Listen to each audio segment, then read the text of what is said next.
The WWE is finally back in the US of A, and we got to see the Chicago crowd go absolutely berserk. And we also got to see an absolutely insane card for Friday Night SmackDown. What a bunch of incredible promo segments and matches. I loved every second of it. We're going to dive deep into everything. And guys, stick around. We will be discussing the favor and how far off everybody was as to what that was. Thank you so much for tuning into another edition of Road to Ringside. My name is Justin Winter. And of course, guys, before the video starts, do me a favor, hit the like button. If you think Chicago is a top 3 city for WWE events, I know for a fact every time I've been at the Allstate, it's just been incredible energy, very loud, very, very fun time. So I think they might be number one. I think we might be number one, honestly. So throw a like on there if you agree with me. And then also, guys, comment down below the word yes.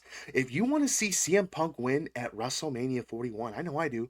I want to see CM Punk win it. You know, the Chicago-made guy and the Second City Saint, which we're going to be discussing right now. He started off the show. What a hell of an opening for Friday Night SmackDown to feature CM Punk. Him coming out with the most energy. The crowd was singing every word to his song, and he even at one point grabbed the cameraman's camera in the ring, and he had the mic. It was crazy. He had the crowd going insane. So I loved watching that and seeing that. And guys, I don't want to like burst anyone's bubble here or let anyone down.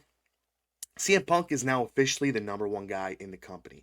I'm sorry, Cody Rhodes, but CM Punk has now taken the throne in that aspect. He is the number one guy.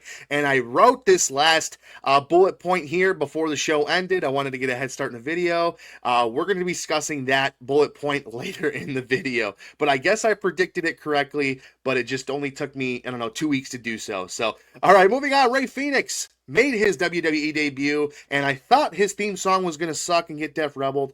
It was pretty good. I didn't mind it. I liked it a lot. It was very similar to Penta's. So I loved that the upbeatness of it, the rock and roll of it. It was great. So shout out to Def Rebel for getting that one correct. And this was a great first matchup. He got to wrestle Axiom's teammate from NXT, who is an amazing lucha, I guess, but he's British. I'm not sure what his background is. I didn't do a deep dive into him, but great first matchup. The moves that they were performing were really incredible, and a couple botches here and there. But if it's going to happen on a debut, and also with someone from NXT. So that's going to happen, but I loved every second of this match, and it was just a very, very fun, high-energy time. And I'm really happy that WWE decided to separate Penta and Rey Fenix, keep them on separate brands, have them have their own separate storylines, and eventually in time, I'm sure they will unite back as the Lucha Bros, but let's keep it separated for now. So welcome to the WWE, Rey Fenix. You are going to be a superstar. All right, and we got the greatest match that I've seen in the last 10 years. I'm just kidding. It was a good match. I enjoyed it. We had LA Knight versus Tama Tonga. Tama Tonga, I want to give him his roses before we start glazing LA Knight. Tama Tonga, you really did a great job. You really held your own in the ring, but also the fact of the matter is that you are outshining Solo Sikoa, okay? You are outshining Solo Sikoa, and that is extremely impressive. So you are doing exactly what you need to do. Keep on going. Keep on striding. You're going to be a star, I promise. Of course, LA Knight, guys, is him. He is the main guy that I really want to see succeed and shine. And I was definitely a big LA Knight hater at first because he was so universally loved the last couple of years.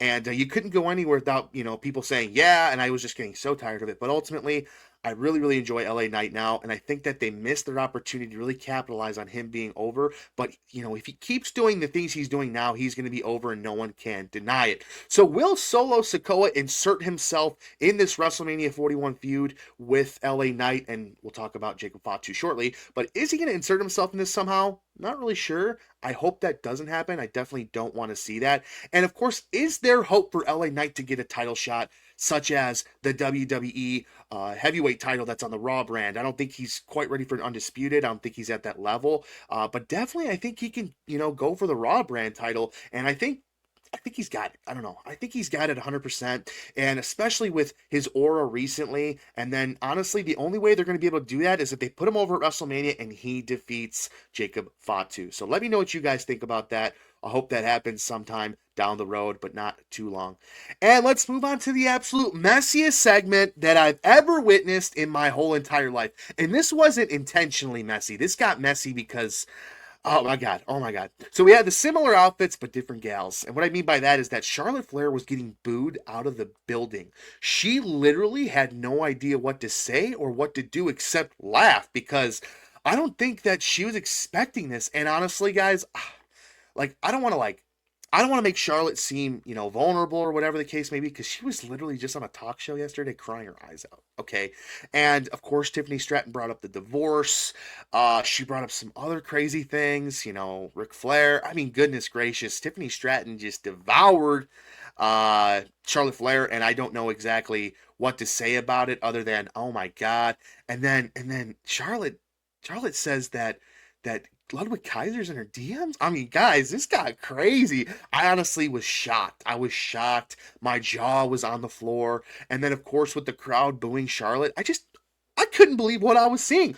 But this is going to make for an amazing WrestleMania match, because I believe that there's real life beef between Tiffany and Charlotte. And guys, I didn't think that Tiffany Stratton was as over as she is. My goodness.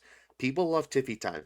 People love Tiffy time, and I am now just getting on the bandwagon for that. So, I don't know. I'm also a big Charlotte fan, though, guys. Like, I love Charlotte Flair. I think that she's so insanely talented, and she's about to be the GOAT. Like, if she wins another title, she's going to be the GOAT. But I think they're going to prolong that a bit. I think Tiffany Stratton's going to retain WrestleMania, but my goodness, this was a messy, amazing segment. All right, and when we had Naomi going up against B-Fab, Jade Cargill initially just attacks Naomi, and it turns out to be a big brawl. Security gets involved, whatever. Naomi goes to the ring and then just kind of destroys B-Fab. Like, it's nothing, Like, they really make Naomi look very strong, and I love to see that. And now you got two heels going up against one another, it seems like. And I just loved it. And you know what, guys? I am so freaking happy. Jade Cargill is finally believable. Jade Cargill is finally believable. I loved everything that she did tonight. She looks ready to go, and she looks like a WWE superstar nonetheless. So shout out to you, Jade Cargill, for finally doing it. We're gonna get the match at WrestleMania. I'm super excited about that. That'll be one you can't miss. I love seeing two women go at it who hate each other. It's really fun. It's going to be great. So I can't wait. Now, what does this mean for Bianca Belair? Is she going to be involved in this somehow? I'm not really sure. It's just going to depend on what night this gets put in. So I don't know. We will see. And I hope that it becomes something of a memory for everybody. So moving on, we got the KO injury update. Obviously, this is a huge blow. This was sad. It was awkward. It was everything that, I don't know. It just didn't like, it didn't mesh well with me. Like, KO came out just heartbroken, it seemed like, and he didn't really give much to us other than like, yeah, sorry, like, I'm injured, like, peace out. So I don't know. It was a little awkward for me, and I'm it's his life. Like, it sucks. He doesn't know if he'll ever be a wrestle again. It's tough. It's a very tough time for KO right now, and you hate to see it. You hate to see something like that, especially with someone like KO and Randy, who had a WrestleMania match planned, but obviously doesn't look like that's going to happen. And I guess my last question here, is this a work, or am I just a heartless, sick individual? I don't know. I hope to God it's a work. I don't wish neck injuries on anybody. I know how difficult they are to come back from. You look at Randy; he's like broke his neck like 3 times, I think. So hopefully it's just a work. But if it's not, KO, get well, man. We need you in the WWE, bro. We need you in the WWE. So get well, and hopefully we'll see you soon. We got the Fatu versus Strowman last man standing match. What a freaking great time that was, man. When you see two big men going through 3 tables, 4, I should say, man, it's just a great time. Guys, Jacob Fatu needs to be studied. I can't believe this guy wasn't in the WWE 5 years ago. Like, this guy should have been in the WWE his whole entire life. I mean, this guy is a monster, and he is elite. He is going to be in WrestleMania, and there's nobody more deserving than Jacob Fatu. But I do want to give my roses to Braun Strowman. You came out, you put on a fantastic match, you cut some great promos. Dude, just, yeah, like, we love you. Keep coming. Keep going. You're going to be doing a great job moving down the line. And this is just an excellent way to end the feud. What an amazing match. And, of course, guys, we're getting Fatu versus LA Knight for that U.S. title. Oh, man, it could go either way, I guess. But I do think Fatu is going to be taking the title off LA Knight, considering he's won it twice in the last year here. So I think it's definitely going to Fatu, and hopefully LA Knight's on to bigger and better things. And this is the moment everyone's been waiting for. We're going to be discussing the favor that was granted by Paul Heyman to CM Punk. But before that, Roman's now a heel again, it seems like. And Seth Rollins is just there for the ride. Okay. I don't mean to be negative about this, but literally Seth Rollins is 100% useless in this feud. And I hate to say that because I'm a huge Seth Rollins fan. Well, I shouldn't say that. He kind of annoys me. I love his wrestling. I love him in the ring. He's great. But other than that, he annoys me. It's whatever. Everyone's got their preference. But yeah, Seth Rollins is just happy to be there. And Roman, this is more of a Roman versus Punk scenario, which is going to be probably set up for some time down the line, probably SummerSlam. Maybe we'll get a custody of Paul Heyman match where he's up in a cage. I don't know. We'll see what happens. It'd be crazy. It'd be really crazy. The favor was, oh man. So for anyone who didn't watch, the favor is that Paul Heyman is going to be in CM Punk's corner at WrestleMania for this triple threat match and not in Roman Reigns' corner. I mean, like, geez, man. Like, I spent 2 weeks spitting out theories as to what this favor could have been, and this just seems a little underwhelming to me. But that's what happens when you fantasy book things. You're going to get your heart broken because you're never going to be right. Not everything can be a life-changing event for wrestling. Like, that's just the case, and that's just how it is, you know. So just be happy with what you got, and who knows, it could be something extremely incredible. But of course, guys, this is long-term storytelling at its finest. We're not going to get the payoff for this probably 6 months down the line. So I love this segment. I think everything was fantastic. And again, I cannot wait for this match. This is going to be a great way to end night one at WrestleMania. So shout out to these guys and their talents. This was such a much needed SmackDown. This was an energy that we haven't seen on SmackDown for quite some time. In the US, it was really, really great. And who better else to, debut themselves and really put themselves over than CM Punk? Like, CM Punk is a Chicago guy, and he just comes out and everyone loves to sing his damn song and sing his name. So really, really cool stuff. I love the episode. We are 2 weeks away from WrestleMania 41, guys, and man, I wish it was here already. I can't wait to watch. I'm so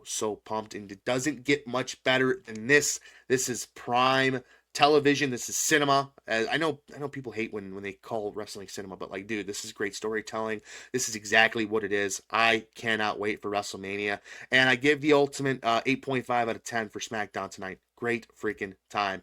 And everybody, if you have not already, please don't forget to like the video, comment on the video, and last and most importantly, subscribe if you have not already, guys. It takes 1 second to do so. I'm now at 25 subscribers. In a day, I got 3 subscribers, so that's huge. So thank you guys so much for subscribing. It means the world to me. And as always, folks, thank you so much for tuning into another edition of Road to Ringside. My name is Justin Winroth, and we will be discussing the preview of Raw on Sunday, so don't miss out on that. Have a wonderful night and have a safe weekend. We will talk to you guys for Monday Night Raw in Minneapolis. Have a good one.